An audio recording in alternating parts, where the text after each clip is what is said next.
ये आलू हम तो से बात ना करब, हम जाता नी। का हो कब कैली हम का गलती भल बा हमसे करेजा बतावा। नो नो नो।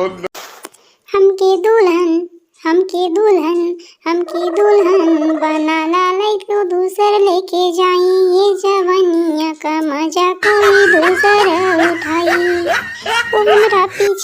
ओ हमरा पीछे पड़ल बा हमरा जीजा जी के भाई।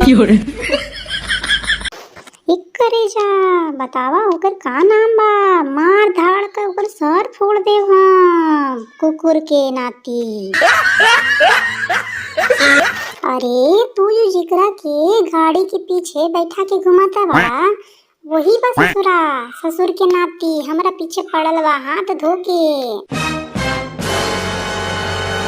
का बे तो के शर्म ना आवत बा, हमरे माल के पीछे पड़ल बा तू, देवे तो के घुसा ना तू समझ आई, समझला ना, हमरे माल के आंख उठा के ना देखवा।